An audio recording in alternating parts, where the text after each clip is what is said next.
In the beginning of time, there was but a moment of darkness.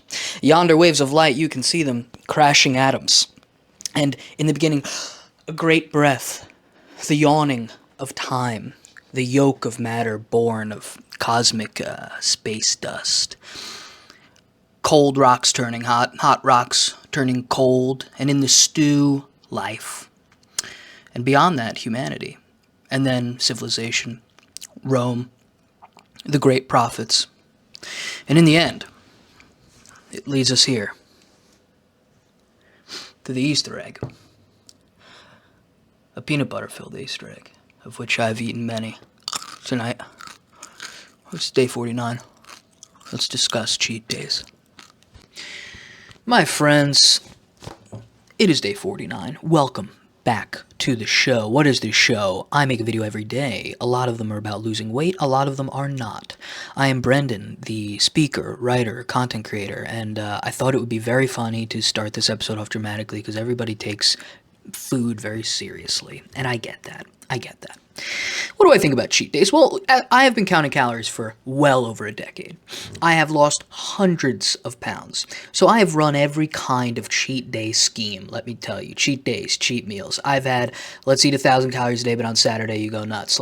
I've had, let's eat 2,000 calories a day, and then once a month you go nuts. I've had no cheat days. I've had frequent cheat meals. I've had every variation of it. And you may say, oh, well, Brendan, you are still fat. In which case I would say, first of all, ad hominem. Second of all, it's Easter. Let's not be cruel. It's not the right day for that.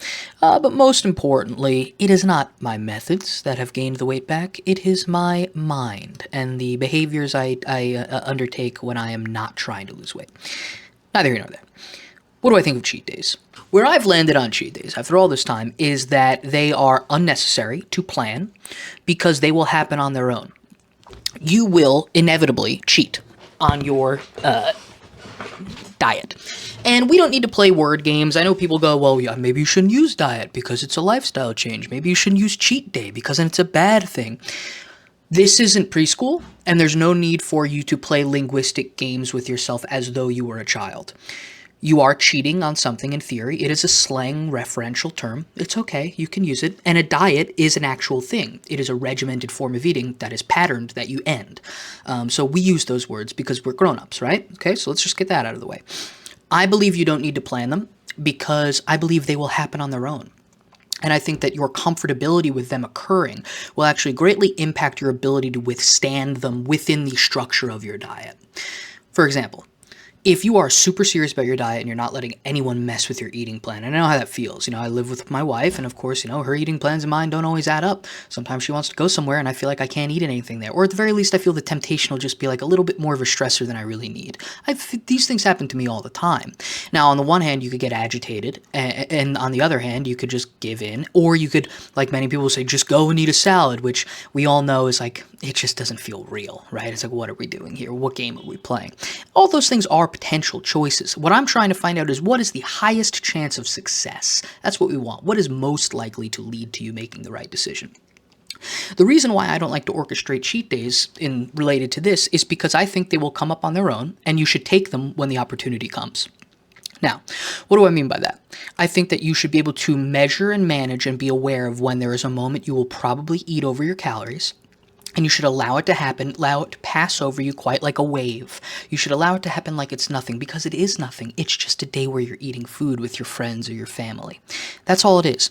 And you as a human being, you're aware, right? You know the difference between when you're eating intensely. Let's talking to all the biggins in the room, talking to you. You know when you're eating and you're eating like a maniac and you're hurting yourself, and you know when you're just eating. You know the difference. You know when you're getting close to that, you're just going, I'm gonna keep eating. And the reason you do that is because you're restricting yourself, and because you're going, well, I will just, within the next 3 hours, I will go nuts, because after that I'm gonna cut it off like a bad limb. But that doesn't work. The limb grows back. You do it over and over and over again, which is why extreme restriction often leads to these disordered pattern eating. Cheat days will happen because you have a life, ideally.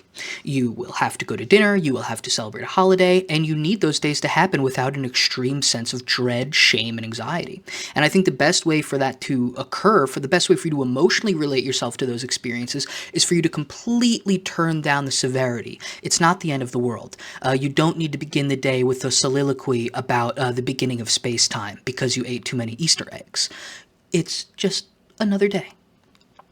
Is it in your mind symbolic, emblematic, representative of all the things that you've ever done wrong? And in those moments, it hurts like a little dagger stabbing into you. It may, but I believe if you approach cheat days the right way, if you approach them with this laissez-faire, realistic nature, I think it will be easier. Although, if you are a big person, if you're fat and you've been doing this forever, it is hard to learn, right? As you know, and I know, learning to eat kind of like a normal person, eating too much sometimes, eating too little other times, it's tough for us. It is, because of the way we relate ourselves to food. And that's frustrating, and it's not easy to fix. But I can assure you, building up pressure, releasing that pressure in a great moment of extreme, passionate self-hatred, and just letting it happen on a holiday are two very different flavors. And you want to lean towards the joyous version of things. And that's where I get to, the next part in this, which is I like this as a little mental model. I've brought it up before in my videos, and I like to ask myself, is this for joy or is this for pleasure? Is this a joyful thing I'm doing or a pleasure thing I'm doing? It helped me a lot in my life, not just related to food, okay? If you are eating and you go, this is clearly me engaging in the sensual, neurological feeling of indulging and stuffing and consuming, that would be pleasure. It's vice-like.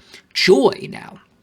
Joy is, my wife made fresh sourdough bread, my mom is a classic cute old lady who got little Easter eggs, my brother made a good steak, and I sat down with my family, which you will not be able to do forever.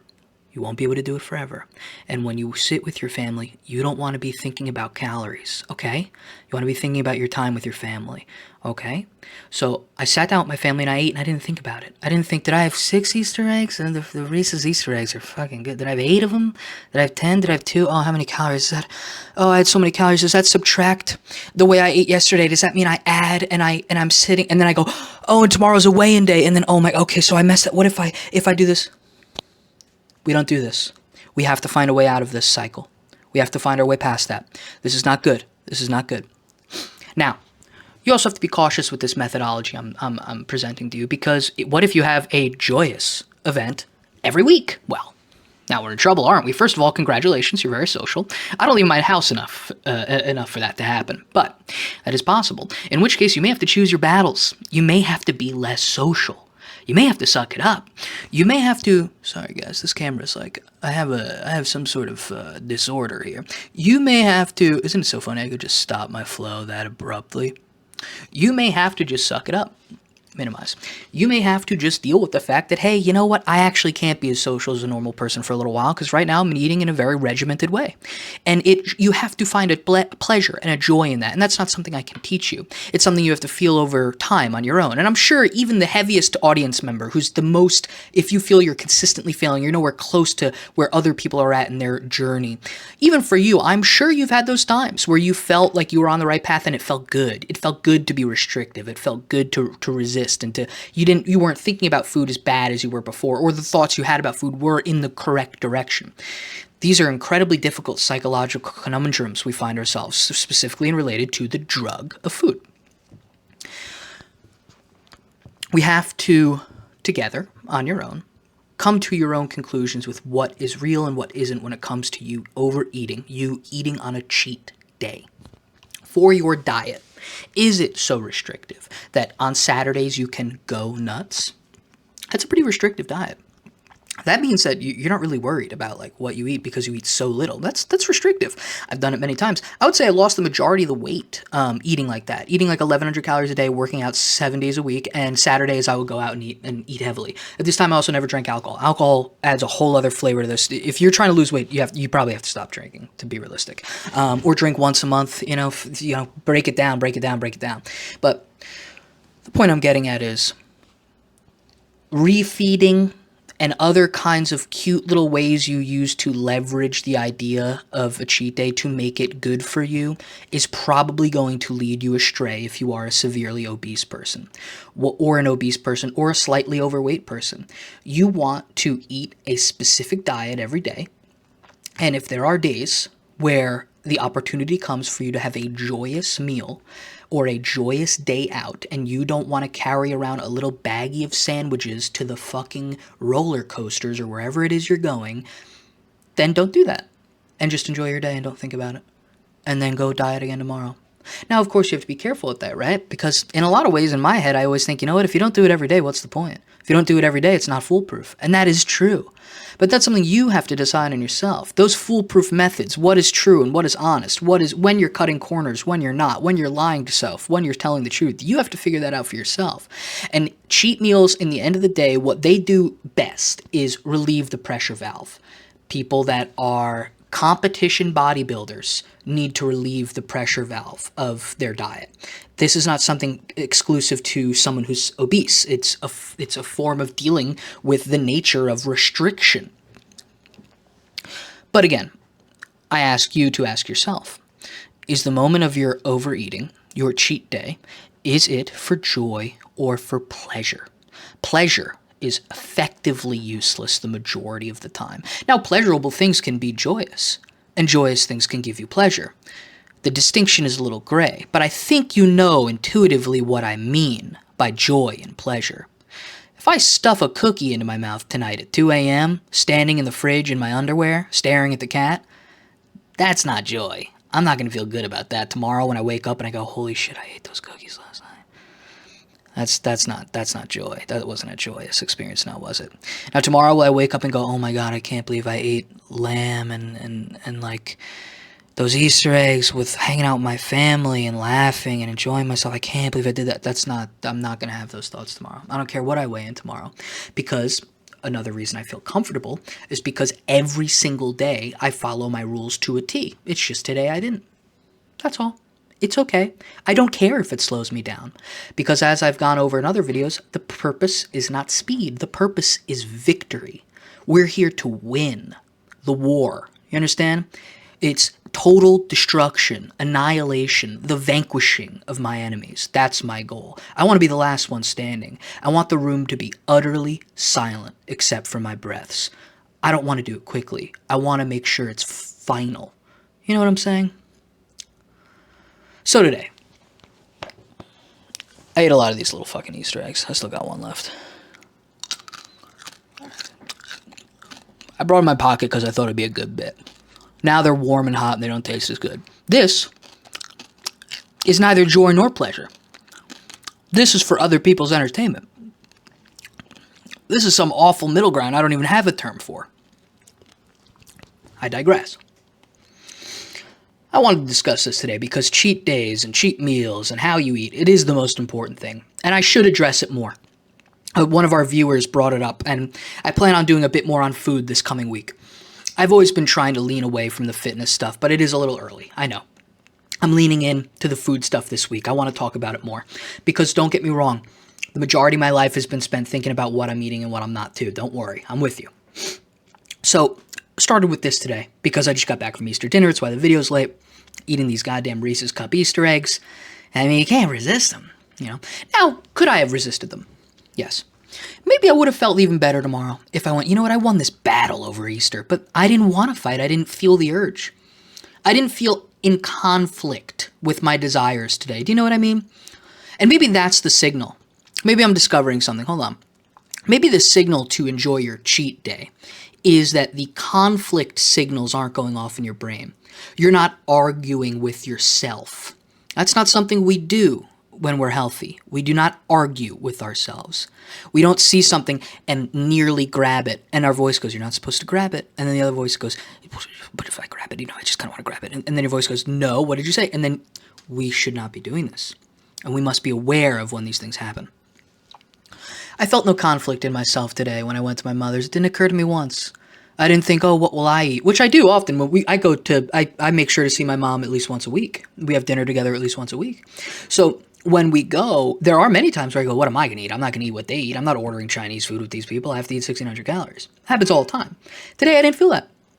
I thought, oh, it's Easter dinner. It's nice out. I'm going to walk over there, eat. I'm not thinking about what's there. I don't care. I'm hungry. And that is the healthiest relationship you could possibly have with food. Will it slow me down? Probably. But, just as strong as I was yesterday. I'm not worried about it. As I said, the goal is total victory. Feels good to speak. I think we're in for the day. I think that's enough. Oh, God, is that what my hair looks like? Jesus Christ. Anyway, thank you. It's day 49. Thank you. Thank you for watching. Please like, comment, and subscribe. Greatly appreciated always. Trying to grow. Trying to start a little family over here. A little community. Not family. I don't know about that word. That's a little grandiose. But, starting to... you know what I'm saying. Like, comment, and subscribe, guys. I will see you tomorrow. It's a weigh-in day tomorrow. Big day tomorrow. And, if you care, happy Easter. If not, happy Sunday. Who cares? All right? Don't get up in arms about it. I don't want to hear about it. Thank you.